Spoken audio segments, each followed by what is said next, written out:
মেয়ে 18তে পা দিতে চলেছে। স্বভাবতই সে এখন কিছুটা স্বাধীন, আর তার সঙ্গে আমার এবং আমাদের কোনো মানসিকতারই মিল হবে না, এটাই স্বাভাবিক।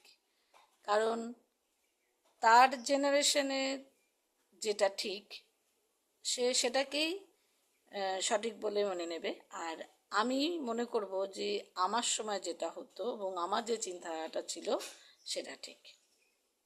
কিন্তু না, এবার একটু বদলাতে হবে নিজেকে। কারণ আমার সময় কি হতো, আমার সময় কি ভালো ছিল এবং আমি কি করেছি এবং কি করতে হবে সেগুলো এখন ভাবলে চলবে না। এখন আমার মেয়ের জন্য কোনটা ভালো এবং সে যদি তার পছন্দ অপছন্দটা বোঝে এবং আপনি যদি দেখেন যে তার যথেষ্ট আত্মবিশ্বাস আছে এবং সে তার জায়গাটা যথেষ্টভাবে বুঝে নিতে পারে এবং যথেষ্ট স্বাবলম্বী, তাহলে আমার মনে হয় তার পেছনে বেশি বকবক করার প্রয়োজন নেই। কিছুটা তার সঙ্গে বন্ধুর মতো মিশুন,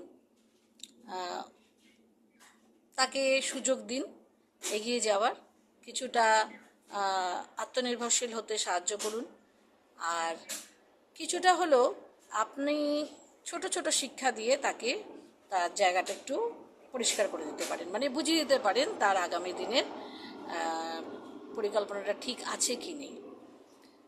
তাহলে এই নয় যে আমি চেয়েছিলাম তুমি ওটা হও, এটা কখনোই প্রয়োগ করবেন না। সে কোনটা ভালোবাসে এবং তার কোনটা ভালো লাগে, এবং তার হয়তো একাধিক জিনিস ভালো লাগতেও পারে, সেটাকে সম্মান করুন। তার ছোট ছোট মতামতকে গুরুত্ব দিন, তার আবেগ ভালোবাসা, তার যে কোয়ালিটি এবং যে জানা জিনিসগুলো আছে সেগুলোও আপনি তার সঙ্গে আলোচনা করুন। দেখবেন অনেক ভালো থাকবেন।